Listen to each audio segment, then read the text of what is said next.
Coming up on Eaglevision News, Biola implements new COVID safety measures. Gigi hits the streets to see if Biola has game. And Sophia tells us how to stay safe on the internet. All this and more coming up on Eaglevision News.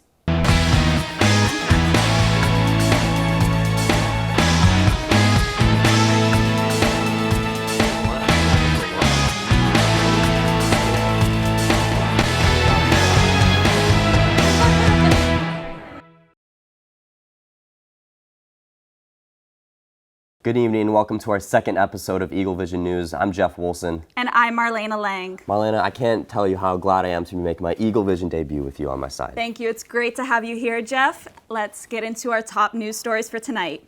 President Joe Biden receives his third COVID-19 shot just days after the Center for Disease Control recommended a Pfizer booster shot for certain at-risk groups. Dr. Rochelle Walensky, the director of the CDC, last week Friday, recommended a third shot of the Pfizer vaccine for those 65 and older, residents in long-term care facilities, and people 50 to 64 years old who have an underlying medical condition. Prior to President Biden's vaccine, he delivered a brief speech at the White House saying boosters are important, but the most important thing we need to do is get more people vaccinated. Reports show approximately 23% of adults in the United States are unvaccinated. Democratic U.S. Representative Karen Bass announced her campaign to become the next mayor of Los Angeles. Bass is currently a U.S. representative for the 37th District of California, which covers Los Angeles, South L.A., and Culver City. Bass revealed her plan to run for L.A. mayor via Twitter on Monday morning. The tweet read, "With my whole heart, I'm ready. Let's do this together. I'm running for mayor." Other candidates running for the 2022 LA mayor race include City Councilman Kevin De Leon, business leader Jessica Lal, City Councilman Joe Buscaino, and City Attorney Mike Fiuer. Let's go over to New Mexico, where scientists discovered the oldest set of footprints in North America. Experts from the United States Geological Survey discovered the footprints in a dry lake in White Sands National Park. After the scientists took a closer look, and from the seeds stuck in the footprints, the evidence suggested that they were from 21,000 to over 22,000 years old. This recent discovery gives us a more solid understanding for when humans were first in North America. Biola administration announced new COVID safety measures that went into effect Monday, September 27th. New guidelines are in response to the high increase of student COVID cases on campus. As of Friday, September 24th, there were 61 active cases among students. New measures include social distancing in all classrooms and indoor events, wearing masks outdoors when social distancing is not possible, moving all chapels and Tory conference outside, and limited spectators allowed at sporting events. These new measurements will be assessed in 3 weeks, and changes will depend on Biola's COVID case numbers. It's such a relief that most classes and chapels are still in person during these unknown times. Yes, community is a huge part of Biola and one of the main attractions, and there is so much community in classrooms and in chapels, so I am so thankful that it is in person still. Speaking of chapels, our reporter Lauren McBride gives us an inside look on the new outdoor chapels. On Sunday, September 26th, Biola sent out an email to its students announcing that all chapels would be temporarily moved outdoors in an attempt to slow the spread of COVID-19 on campus. Students gathered in the morning the next day for the first outdoor chapel. University COVID protocols must still be followed outdoors for chapels. Students are required to wear their masks at all times, including while standing in line. Yeah, I am excited that we get to continue having chapels. We went for a long time without being able to meet, and so we understand there's a lot of difficulties in making these adjustments, but we're thrilled that we have the university to support outdoor chapels. In addition to this new information, the email from the Office of Chapel Accountability announced double services for After Dark and Singspiration to accommodate for the high volume of students who try to attend each week. The university also announced that Tory Conference will take place outdoors, with the promise of more details to come. We'll continue to meet outdoor until we get some other information. With the looming possibility of moving into an online format, it seems that Biola is doing everything in its power to keep chapels in person from here on out. I'm Lauren McBride with Eaglevision News. Heads up, sports fans. Let's hear what's happening with Biola Athletics with reporter Caitlin Fauble. Caitlin? Thanks, Jeff. This week in Biola Athletics, water polo travels north, and it's a battle of the Eagles as 3 teams face off against Concordia Irvine Saturday. Men's water polo traveled north to face number 14 Santa Clara on Friday before heading to Fresno Pacific for a match against the Sunbirds Saturday. The Eagles fell to the Broncos with the final score of 19-7 Friday afternoon, with Max Osborne and Nolan Rapp both scoring a pair of goals. In Saturday's match against Fresno Pacific, the Eagles missed the win, but freshman Mitchell Carpenter shined. Volleyball started Saturday's Battle of the Eagles, defeating Concordia in just 4 sets. Sammy Hover and Abby Brewster combined for 30 digs as Biola moved to a perfect 2-0 in conference play. Women's soccer was the next team to face off against Concordia. The match went into double overtime, but 110 minutes would not be enough as the game ended in a 0-0 tie. Goalie Anna Boyer recorded 6 saves in the contest. In the final match of the day, men's soccer fought hard to complete the sweep of Concordia. Stopping a late rally from the visiting Eagles, Biola secured the 2-1 win, improving their record to 4-3. Thanks, Caitlin. I can't wait to see what else the Eagles accomplish this season. Exactly. Let's not forget about basketball, too. That'll be fun to keep up with. Speaking of fun, reporter Ian Galeski gives us the inside look to Fiesta Latina as Biola celebrates Hispanic Heritage Month. A strong family bond. How do you feel? Reggaeton. Mi casa es su casa. Biola's Office of Campus Engagement, with the help of Latinos Unidos Club, once again hosts Fiesta Latina as a way to celebrate Hispanic Heritage Month. Last fall, due to COVID-19, one of the ways students celebrated Hispanic Heritage Month was via Instagram through videos. This year's event once again had no shortage of drinks. There was also food from several Latin American countries such as chicken empanadas. Office of Campus Engagement staff member had more to say about her dual Guatemalan and Salvadorian heritage. And I just love being able to just meet people and then them ask me and I'll be like, yeah, like they're from this place, like we have this types of food, we listen to these types of music. And you know, people always say like the way to people's hearts is through their like, you know, their stomach. So it's really nice to share like the food aspect of my culture with others.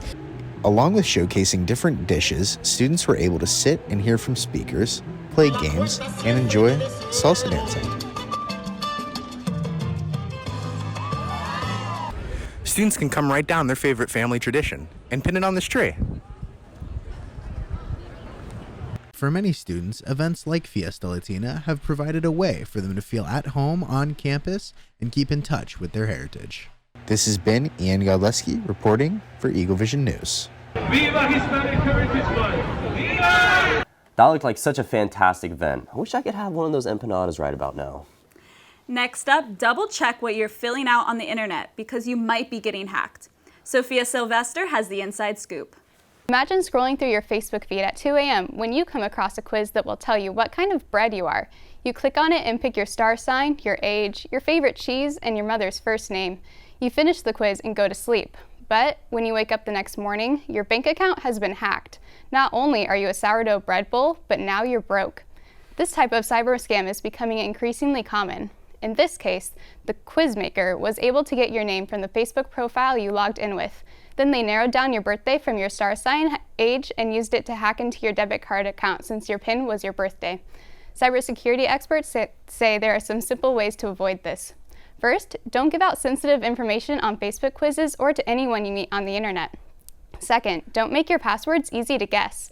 Randomly generated passwords are much more secure than your dog's name. Even better, change your most sensitive passwords once a year. Third, don't keep all your passwords on your Notes app. If you lose your phone, you could easily lose your identity. Those 4-digit passcodes are easy to hack into.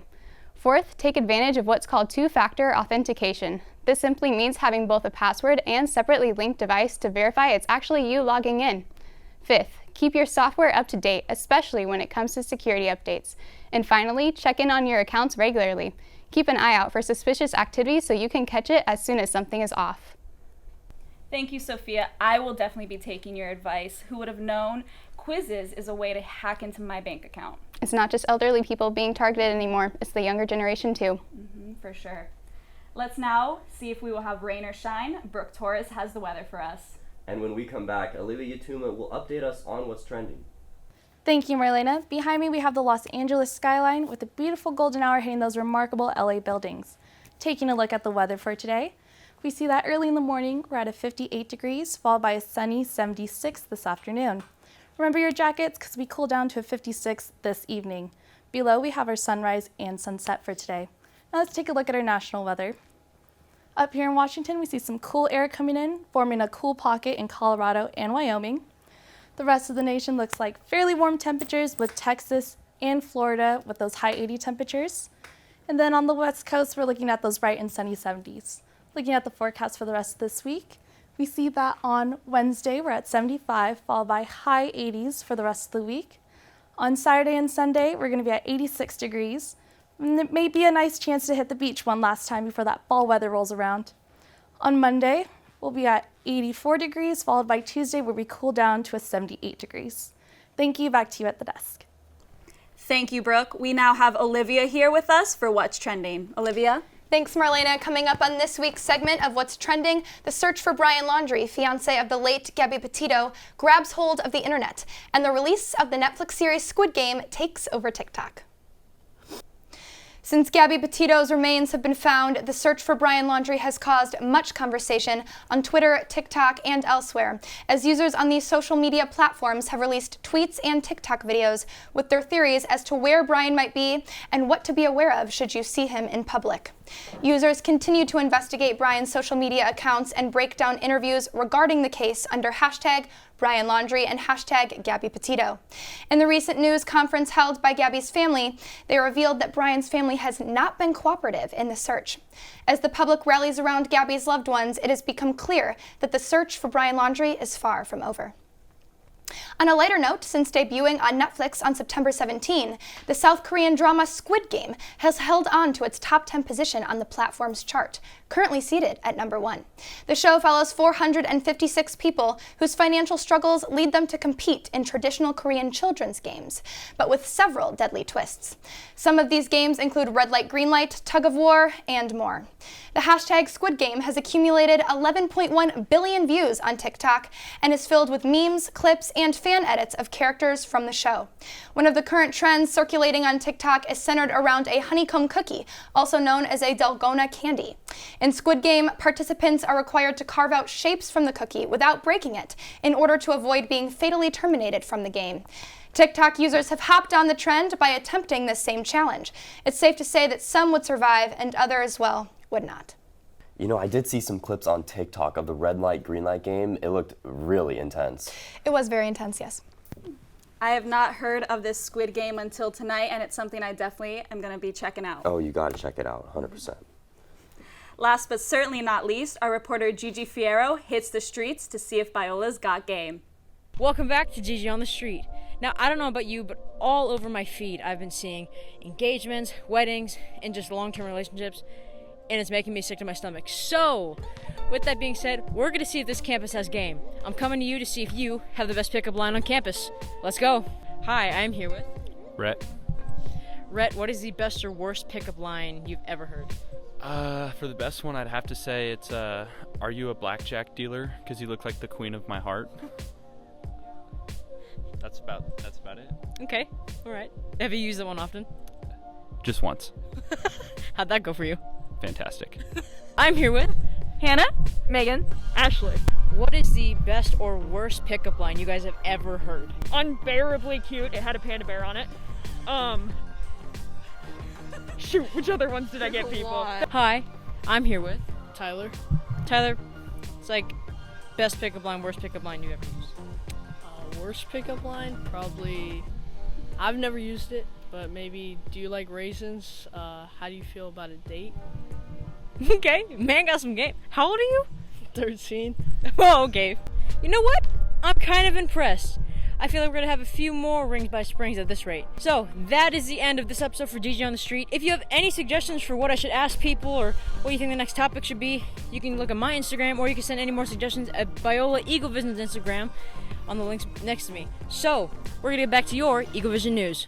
It does look like Biola has some game. I'll definitely be using those in the future. Yeah, keep me updated with how that works out for you, Jeff. I will. Thank you for tuning in to this week's episode of Eaglevision News. Make sure to follow us on social media at Biola EV. I'm Marlena Lang. And I'm Jeff Woolson. Good night, Biola.